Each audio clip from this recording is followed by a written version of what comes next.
Ram Ram. R R Nandigram news चॅनलमध्ये आपलं हार्दिक स्वागत. मी ॲडव्होकेट रमेश राजूरकर. आज माझं मत मांडतो. बांगलादेश ही बातमी टी व्हीवर आलेली आहे की पाकिस्तान व बांगलादेशाची जे काही नवीन पंतप्रधान झाले नियुक्त केलेले अमेरिकेद्वारे, त्यांनी मोठ्या प्रमाणावर शस्त्रास्त्र पाकिस्तानकडे मागणी केलेली आहे आणि कंटेनर भरून ते बांगलादेशमध्ये प्राप्त झाले आहेत. मूळतः पाकिस्तानमध्ये शस्त्रास्त्र नाही आहे, कारण तो देश फारच भिकारी झालेला आहे. पण हे सगळे शस्त्रास्त्र सगळे चीननं दिलेले आहेत. यामागं भारताच्या विरुद्ध फार मोठं षडयंत्र आहे. फार गंभीरतेनं घ्यायला पाहिजे. आता केंद्र सरकार या बाबतीत अलर्ट आहेच आहे की ज्या बांगलादेशला आपण पाकिस्तानपासून मुक्त केलं, त्याला 71पासून आपण सगळ्या गोष्टी पुरवल्या, त्यांना आजपर्यंत जगण्यासाठी लागणाऱ्या जे काही अन्नधान्य आहे, कपडा आहे, या सगळ्याची मदत केली आणि आज त्या दिवस आपलं पारणं फेडतो आहे भारताच्या उपकाराची परतफेड करण्यासाठी. कारण की पाकिस्तानमधून जेवढे काही आतंकवादी आले, हमले झाले, तर मोदींच्या काळापासून आल्यापासून बऱ्याच लोकांचे मृत्यू झालेले आहेत, आतंकवाद्यांचा खात्मा झालेला आहे आणि पाकिस्तान जगामध्ये बदनाम झालेलं भारतामध्ये आतंकवादी पाठवले. म्हणून त्यांनी पण हुशारी केली की आता बांगलादेशमध्ये हे मोठं हब निर्माण केलेलं आहे शस्त्रास्त्राचं, आणि त्याचा वापर बांगलादेश कोणाविरुद्ध करणार आहे? सरळ आहे भारताच्या विरुद्ध. आणि या सगळ्या षडयंत्रामागचा मुख्य सूत्रधार आहे चीन. चीनला भारताविरुद्ध लढायचं नाही, डायरेक्ट नाही आहे, पण पाकिस्तान, बांगलादेश अशा लोकांना मदत करून भारताच्या विरुद्ध प्रॉक्सी वॉर सुरू करायचे.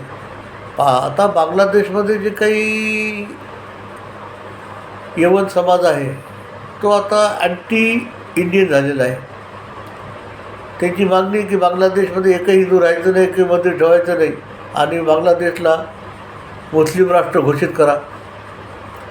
आणि आज कट्टरता पाकिस्तानपेक्षा बांगलादेशमधल्या यवन समाजामध्ये वाढलेली आहे.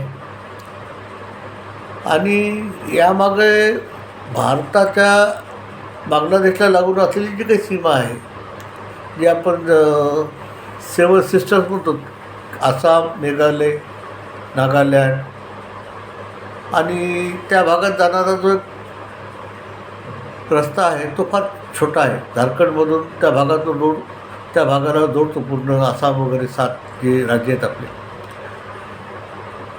त्या 7 राज्यांमध्ये मोठ्या प्रमाणावर आतंकवाद्यांची भरती सुरू केलेली आहे, ज्याला स्लीपर सेल असा वापरला जातो, जे लोकलचे असतात पण ते आतंकवादी संघटनेचे सभासद होतात आणि त्या भागामध्ये ते बॉम्बस्फोट करणे, रेल्वेचे ॲक्सिडेंट करणे, अशा प्रकारची आतंकवादी घटना घडवितात. त्यांची मोठ्या प्रमाणावर भरती झालेली त्या भागामध्ये.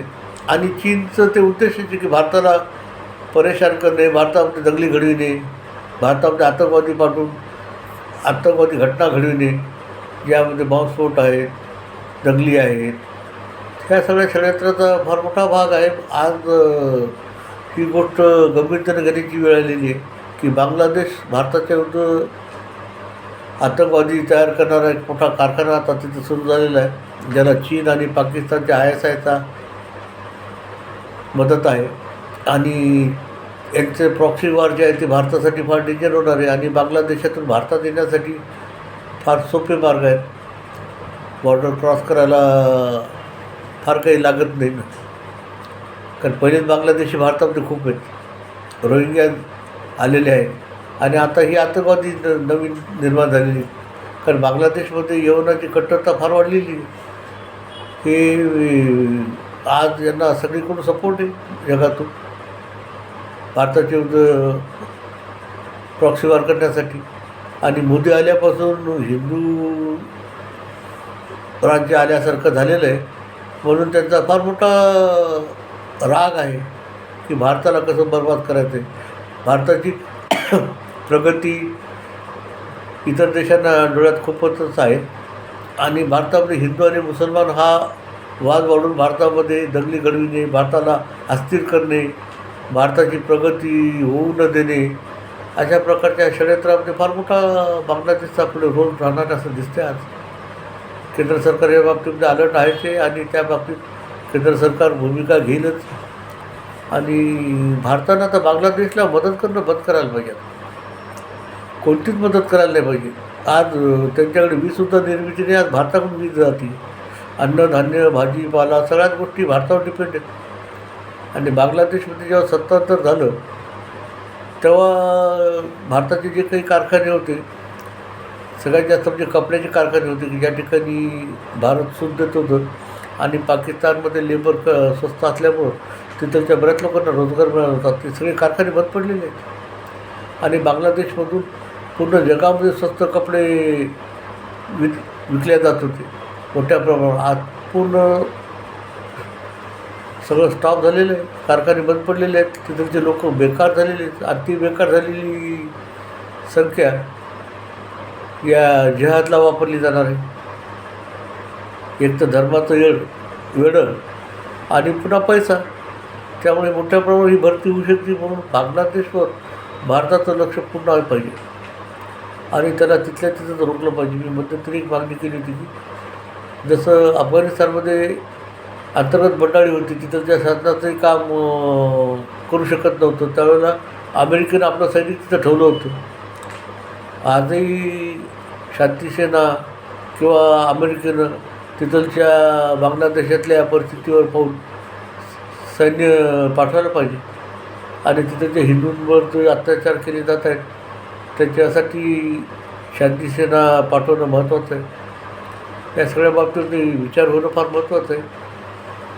आणि ट्रम्पचं तर बांगलादेशबद्दल पहिलीच मागणी केली होती की अल्पसंख्याकावरचे जे हल्ले थांबवा म्हणून. आता ते सरकारमध्ये येत आहेत, ते काय करतात ते आपल्याला पाहावं लागेल. आणि भारत सरकारनं पूर्ण लक्ष त्या भागात केंद्रित करणं महत्त्वाचं आहे. माझं मी मत आपल्यासमोर मांडलं आहे. आपण आपलं काय मत असेल ते जरूर कॉमेंट बॉक्समध्ये द्यावं की ज्यावेळी मलाही कळेल की माझ्यामध्ये काही अजून सुधारणा करायची का विषय आपल्याला आवडला न आवडला. जय श्रीराम.